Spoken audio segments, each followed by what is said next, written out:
Langkah agresif Bank Indonesia dan pemerintah dinilai sukses menenangkan pasar keuangan nasional. Kenaikan suku bunga acuan serta optimalisasi instrumen SRBI mampu menjaga daya tarik aset rupiah dan mendorong masuknya modal asing. Di saat yang sama, pemerintah mulai mengambil langkah yang lebih fleksibel untuk meredam ketegangan dengan pelaku usaha dan mitra dagang utama Indonesia. Kebijakan efisiensi anggaran juga mendapat respons positif dari pasar karena dinilai membantu menjaga kesehatan fiskal negara. Tampaknya, 13 dan IHSG berhasil kembali menguat setelah sempat tertekan oleh sentimen global. Meski demikian, pemerintah diingatkan untuk tetap fokus memperkuat daya beli masyarakat dan membuka lebih banyak lapangan kerja demi menjaga pertumbuhan ekonomi jangka panjang.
Terima kasih untuk Anda yang masih bergabung bersama dengan kami dan di segmen ini kita akan review jalannya perdagangan di sepanjang hari ini pemirsa. Dan kami ingatkan kembali Anda masih bisa berpartisipasi di WhatsApp interaktif di 0851 7810 4976 seperti yang tertera di layar televisi Anda. Dan saat ini kami sudah terhubung melalui Zoom bersama dengan Bapak Octavianus Audi yang merupakan Vice President PT Kiwom Sekuritas Indonesia. Kita akan langsung sapa saja Pak Audi, selamat sore, apa kabar Pak? Selamat sore Pak David, kabar baik, terima kasih. Ya, terima kasih juga Pak Audi sudah meluangkan waktu di IDX Channel. Hari ini indeks harga saham gabungan masih melanjutkan penguatan signifikan Pak, dan ini terjadi sudah dalam beberapa perdagangan terakhir, sempat intraday menguat di atas 7% dan posisi indeks harga saham gabungan dalam sepekan per hari ini sudah berbalik ke zona hijau menguat di atas 7%. Bagaimana analisis Anda, terutama di perdagangan hari ini Pak, masih melanjutkan penguatan signifikan dan kembali berada di level 6 ribuan dan kita sama-sama berharap sampai penutupan level di atas 6 ribu masih mampu dipertahankan. Ya, baik, terima kasih Pak David. Ya, sebenarnya ini kita coba recap ya dalam beberapa waktu terakhir respon investor atas beberapa kejadian di Indonesia ini direspon cukup positif. Apa saja di antaranya? Ya mungkin yang kita bisa ketahui sama-sama.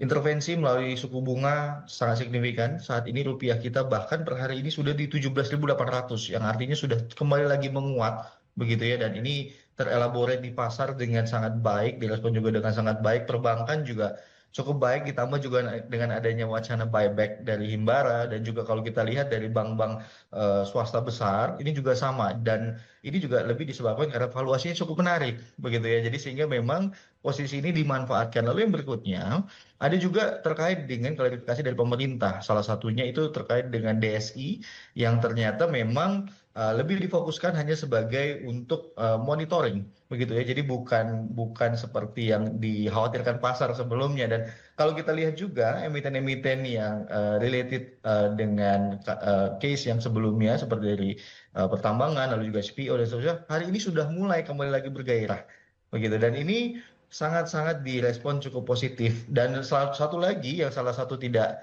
dipungkiri juga ini terkait dengan konfirmasi atau klarifikasi terkait dengan kebijakan gross split begitu ya, yang memang ternyata kekhawatiran akan gangguan dari arus kas ekspor itu jadi semakin berkurang, dan itu mungkin yang membuat indeks kita hari ini semakin menguatkan kembali begitu ya, optimismenya semakin terbentuk, confidence pasar semakin naik, dan ini yang membuat indeks kita menjadi menguat. Begitu Mas David.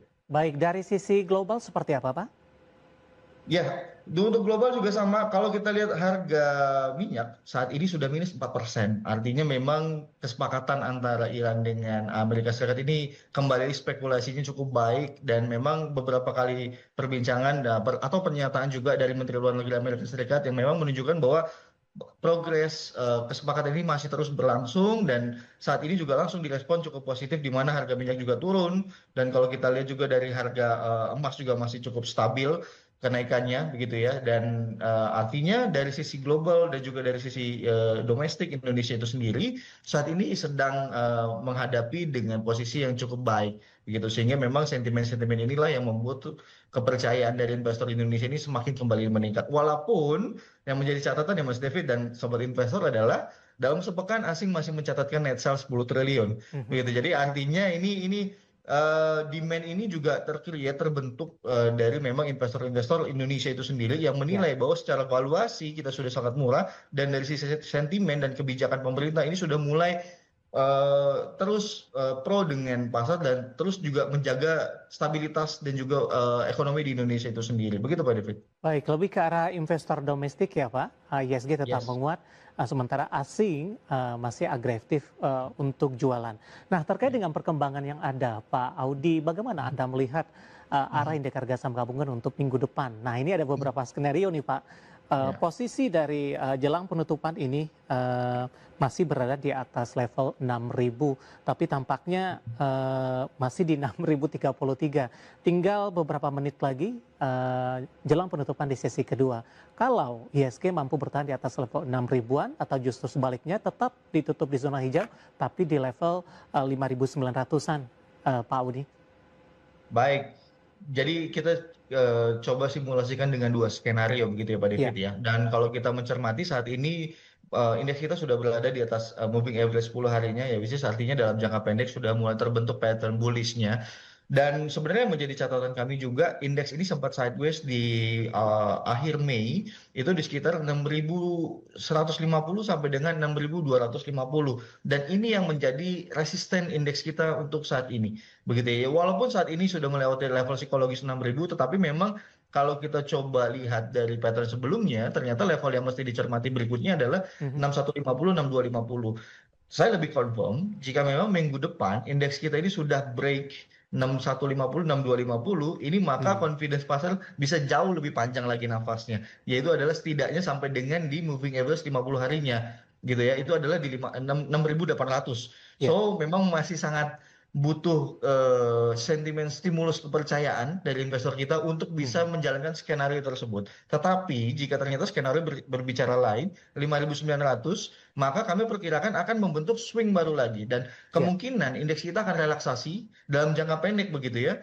Itu kemungkinan setidaknya sampai dengan di 5.600 sampai dengan 5.700. Begitu Pak David. Baik, Pak Audi, tampaknya kita cukup waspada, Pak. Dari perbankan Big Cap hari ini, BBCA kembali menjadi penopang utama indeks harga saham gabungan. Sesi pertama siang tadi asing masih beli, tapi kondisi berbeda, Pak, terjadi di penutupan ini. Laju penguatan terbatas di 1%, intraday tadi sempat di 4%, dan ditutup di bawah level 6.000-an, 5925. Analisis Anda untuk BBCA. Baik. Untuk BBCA sebenarnya saat ini kalau kita bicara dari sisi teknikal begitu ya Pak David ya, memang persis bisa saya katakan persis itu adalah di level moving average 50 harinya. Ya tadi kita sempat menyentuh begitu BBCA di 6.100, itu sama dengan moving average 50 harinya, dan ternyata hanya touch lalu juga turun kembali. Nah, ini menjadi catatan. Artinya dalam jangka panjang begitu ya, jangka menengah ke panjang, BBCA ini dalam tren yang masih bearish begitu ya. Dan kalau kita lihat saat ini akan menjadi krusial untuk BBCA adalah ketika dia sudah mulai bergerak di atas 6.100. So memang ini akan menjadi catatan dan khawatirnya kami skenario-nya adalah kemungkinan BBCA akan relaksasi terlebih dahulu begitu ya setidaknya koreksinya sampai dengan di 5.500 dan akan kembali lagi swing. Karena apa? Biasanya kalau kita lihat dari sisi pattern kenaikan yang cukup signifikan ini biasanya akan didorong atau akan mendorong artinya aksi profit taking. Nah, ini Mhm. sangat wajar. Ini sangat wajar dan ini positif untuk pasar juga begitu ya. Jadi bukan hal yang negatif. Tetapi memang menjadi catatan adalah ketika BBCA ini masih bisa terkoreksi tetapi masih stay di atas 5.500, kami masih cukup optimis Oke. akan menjadi swing yang berikutnya. Begitu Pak David. Baik, intraday hari ini sempat ke 6.100 pemirsa, penutupan di 5.925, masih cukup jauh dari support yang disebut hanya untuk ketenangan sementara saja. Karena DXY hari ini masih melesat setelah koreksi, aman juga mengalami penguatan yang cukup signifikan, Pak. Kemudian kita akan coba cek Brent juga hari ini menguat tipis ini. Setelah tadi sempat ke 4270. Bagaimana Anda melihat dari sisi sentimen terlebih dahulu untuk saham-saham MSCI ini, Pak? Ya baik, terima kasih Pak David. Jadi yang menjadi catatan untuk MSCI sebenarnya menurut hemat kami Mhm. saat ini memang sudah terrefleksikan di pasar. Yang Ya, artinya memang kalau kita lihat dari sisi foreign yang memang terus menekan melalui dengan aksi jual, ini sudah terrefleksikan di pasar di mana beberapa saham yang tadi disebutkan atau yang bahkan masuk dalam konstituen MSCI mhm. ini memang sudah kebanyakan dilepas begitu dan kalau kita lihat juga dari posisi ya kemungkinan sekarang indeks Indonesia portofolionya itu di sekitar 0,6% sampai dengan 0,7% Ya, di MSCI. Jadi memang menurut kami ketika memang itu batasannya sudah mulai fulfill, sudah mulai masuk dengan standar dari MSCI itu sendiri, menurut kami tekanannya akan mulai terbatas begitu ya. Dan menjadi catatan adalah kalau berdasarkan data kami minggu depan begitu ya, minggu mhm. depan akan kembali ada review lagi begitu Iya, dan ada dari FTSE juga di minggu berikutnya. Nah, mhm. ini harapannya adalah pasar juga akan menunggu hasil dari yang sudah dilakukan niat baiknya dari sisi regulator Indonesia begitu dan kalau ternyata dalam review berikutnya di bulan Mhm. ini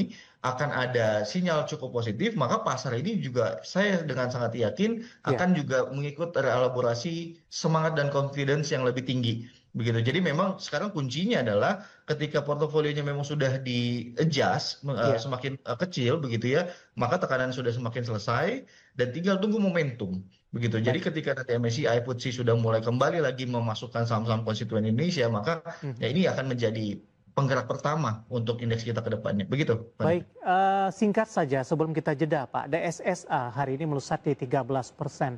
Ini pasca stock split harganya sudah jatuh dalam ini, Pak Audi. Ya, ya baik. Kalau untuk DSS sebenarnya ya ini seperti yang tadi kita bilang pasca dia masuk HSC begitu dari Bursa Efek lalu juga dari sisi MSCI juga cukup tertekan. Maka kami lihat dari sisi pattern ini masih sangat sangat potensial sekali begitu Pak David. Karena kalau kita lihat volume sudah mulai tercreate kembali pasca tekanan yang cukup besar, tetapi kami melihat resisten di sini cukup bertahap karena ada beberapa gap down yang memang harus ditutup begitu. Mhm. Yang pertama adalah di level 1040 Iya, itu adalah menjadi resisten dia yang pertama ya, setelah saat ini sampai dengan di 825 lalu baik, yang nextnya adalah di 1205 jadi memang baik. ini yang menjadi step by stepnya tetapi untuk support DSS saat ini kami masih terus menggunakan atau mengikuti dari sisi moving average itu adalah di level 670 atau moving average Baik. 10 harinya. Analisis untuk DSSA dan tadi juga perbankan Big Cap BBCA dan lagi-lagi keputusan investasi tetap ada di tangan pemirsa IDX Channel. Pak Audi menarik, nanti kita akan coba lihat saham-saham pilihan apa saja yang Anda rekomendasikan dan pemirsa kami akan segera kembali.